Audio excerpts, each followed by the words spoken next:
Talent आहे पण पाहिजे तसं यश मिळत नाही, ह्या गोष्टी होत आहेत का? जर होत असतील तर हा व्हिडिओ तुमच्यासाठी आहे. नमस्कार, मी मधु कुलकर्णी स्वागत करते तुमचं गेट शुअर जॉबमध्ये.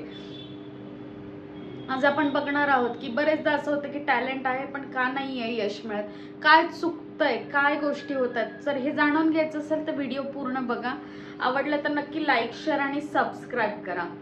अगदी माझ्या छोट्या उदाहरणापासून सुरू करते की परवा अशी गंमत झाली की माझ्या एका लॉकची किल्ली हरवली आणि भयंकर जुन्या पद्धतीचं लॉक होतं की त्याची कुठेच डुप्लिकेट बनत नाही. अगदी मी बऱ्याच ठिकाणी फिरले आणि विचारलं तरी मग ते तोडण्यासाठी कोणी एवढंसं कामासाठी यायला तयार होईना. मग म्हटलं आता काय करायचं, काहीतरी ह्याचं मला आतच ऑफिसमध्येच आत येता येईल ना, तर काय करता येईल म्हटलं. मग छोटी शेजारच्या हार्डवेअरच्या दुकानामधून छोटी करवत आणली. त्यांनी सांगितले ह्यांनी प्रयत्न करा होईल. आणि मी ते छोटी करवत घेऊन प्रयत्न चालू केले की अरे कुलूप तोडायचं आहे मला, कुलूप तोडायचं आहे म्हणून. आणि कुलूप एका पर्टिक्युलर अशी त्याची रेक तयार झाली. चांगलं असं घासून केलं आणि मग दमले. हा अगदी की घामेघूम झाले होते, दमले होते. म्हटलं आता पुन्हा बसले, परत स्टार्ट केलं आणि दुसऱ्या पॉईंटला चालू केलं. तो पॉईंट सोडला आणि त्याचं थोडंसं वरती चालू केलं. आणि मग ते करताना लक्षात झालं अरे आता परत पहिल्यापासून केलं, परत तिथंपर्यंत ती कट व्हायला त्याला वेळ लागणार आहे. म्हणजे माझे परत पहिल्यापासूनच प्रयत्न सुरू होण्यापेक्षा आहेत त्या पॉईंटला जर मी कंटिन्यू केलं तर ते कुलूप तुटे. बघा मी काय सांगते ते, मला पण हा साक्षात्कार तेव्हा झालेला आहे. So that's why I am sharing you की तिथेच जर तुम्ही सतत काम करत राहिलात, म्हणजेच कन्सिस्टन्सी असली, तर ते काम तुमचं पूर्णत्वाला जातं, त्यातून तुम्हाला आउटपुट मिळायला सुरुवात होते. तर हा मला प्रॅक्टिकल साक्षात्कार झाला आणि म्हणून मला ही व्हिडिओ बनवायची इन्स्पिरेशन मिळाली, हा सब्जेक्ट घेण्याची इन्स्पिरेशन मिळाली.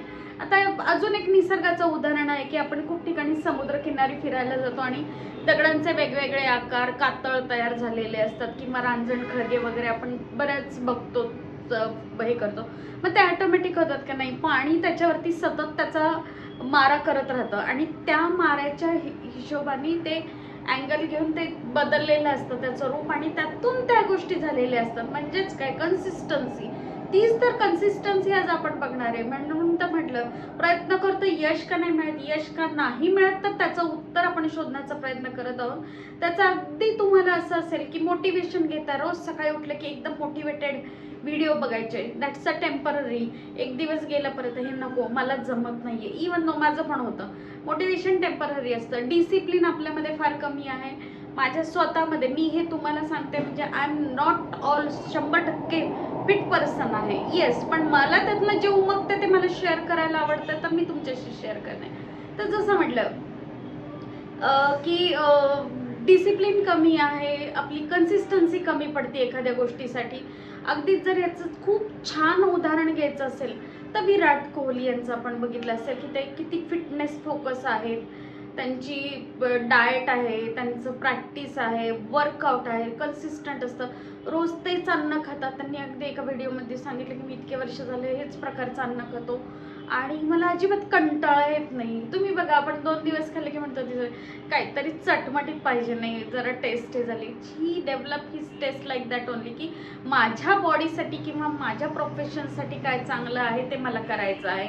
ही is mentally prepare for that. Whenever you are mentally prepare ना, आपण त्या गोष्टी करतो. पण तुमच्या इच्छेविरुद्ध जेव्हा जातात तेव्हा ते आपल्याला ॲक्सेप्ट नसतात किंवा त्यांचा अगदी खराब परफॉर्मन्स झाला तरी ते कन्सिस्टंट होते, तरीही त्यांनी त्यांची प्रॅक्टिस चालू ठेवली होती, त्यामध्ये बदल वगैरे काही केलेले नव्हते. किंवा त्यांचा ॲटिट्यूड जो सुरुवातीला होता तोच त्यांचा ॲटिट्यूड आता पण आहे की एखाद्या सक्सेस लेवलला गेल्यानंतर बदलतो की अरे काय करायचं आहे मला आता, मी एकदम सक्सेसफुल आहे, मी थोडंसं हे केलं तर नाही. त्यांचं जिम प्रॅक्टिस वगैरे सगळ्या गोष्टी अगदी व्यवस्थित चालू आहे. त्यामुळे ते एक फोकस. अशी अनेक उदाहरणं आहेत आपल्याकडे की ज्यामध्ये अमिताभ बच्चन आहेत, रतन टाटा आहेत, की अजून सचिन तेंडुलकर आहेत की ज्यांनी खूप कन्सिस्टंटली त्यांच्या क्षेत्रात काम केल्यामुळे ते एका टॉपच्या लेवलला पोचले आहेत. मी प्रत्येक वेगवेगळ्या क्षेत्रातल्या व्यक्तीचं नाव घेतलं कारण ते त्या टॉप लेवलला आहेत. त्यांच्यामध्ये ती कन्सिस्टन्सी होती. That's why they are they म्हणजे त्यांना हे यश मिळालेलं आहे.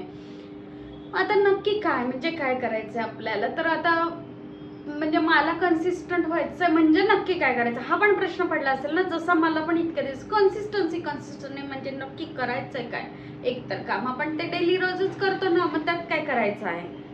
तुम्हाला हा प्रश्न पडला असेल तर नक्की कमेंट करा की खरंच हा पडला होता प्रश्न. कारण मला स्वतःला पडतो, कारण मी जोपर्यंत हे कन्सिस्टन्सीचं प्रकरण चालू होतं ना, तोपर्यंत सतत विचार रोज आला लॅपटॉप उघडतो, तेच काम करतो, लोकांना कॉल करतो, CV हे करतो, रुटीन वर्क आहे. मग काय म्हणजे काय? तर डेली 1% जेव्हा तुम्ही इम्प्रूव्हमेंट करता तेव्हा त्या कन्सिस्टन्सीचा फायदा झालेला असतो. रोज जरी तुम्ही रुटीन काम करत असाल तरी त्यातून तुम्हाला पुढची प्रगती, त्यातून शॉर्टकट्स, त्यातून तुम्ही इझी काम कसं करू शकता हे जेव्हा तुम्ही शिकता, दॅट इज अ कन्सिस्टन्सी. रोज थोडी का होईना तुमच्या कामामधली इम्प्रूव्हमेंट त्यामध्ये झाली पाहिजे, तरच तुम्ही त्या कामामध्ये एक्सपर्टीज होऊन जाल आणि तर तुम्हाला त्या गोष्टी खूप छान पद्धतीने करता येऊ शकतात.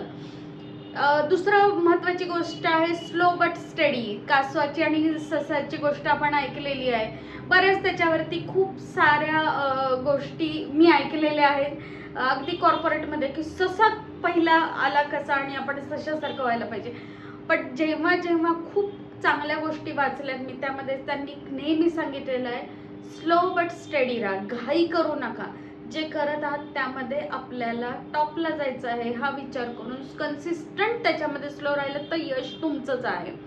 तिसरा महत्त्वाची गोष्ट आहे कंपॅरिझन न करता आपण कन्सिस्टंट राहायला पाहिजे. अरे ह्यानी असं केलं, ह्याचं असं झालं, माझं नाही झालं वगैरे नाही. माझा रोड आहे तो माझा रोड आहे, मलाच चालायचा आहे. तो फास्ट गेला, हा मागं राहिला, हे झालं, या गोष्टींकडे इग्नोरन्स द्यायचा तर आपली कन्सिस्टन्सी राहू शकते. मग लोक कसं असतं जनरली ना, फक्त सक्सेस होतं, अरे वा तुम्ही हे केलं, वा छान तुम्ही हे केलं, आणि तेवढ्याच गोष्टी आपल्याला दिसतात. पण त्यामागे त्या लोकांची मेहनत असते आणि या मेहनतीचंच फळ तुम्हाला दिसतं की त्यांना जी प्रसिद्धी मिळालेली असते, त्यांना जो पैसा मिळालेला असतो, ते जे त्याच्या लेवलमध्ये त्यांच्या कामामध्ये टॉपला पोचलेलं असतं, या सगळ्या मागे हेच कारण आहे.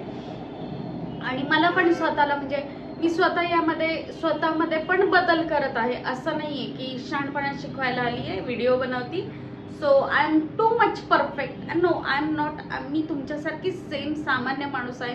हा, पण जेव्हा असं काही बघते वाचते तेव्हा मी माझ्या त्या गोष्टींमध्ये छोटे छोटे बदल करायला सुरुवात करते आणि त्यातून काही गोष्टी खरंच जेन्युइनली जाणवतात की अरे हे थोडंसं आधी केलं असतं तर आधी कळलं असतं. पण ओके, नॉट लेट असलेलं अगदीच नसण्यापेक्षा लेट असलेलं बरं असं म्हणतात ना. तर मी करते आहे बदल. तुम्हाला करायला आवडेल का? आणि जर तुम्ही करत असाल किंवा तुम्हाला स्वतः जर वाटत असेल की मला खरंच या गोष्टीमध्ये कन्सिस्टन्सी करायची गरज आहे, तर तुम्ही नक्की ते कमेंटमध्ये लिहाल. थँक्यू. Thanks a lot.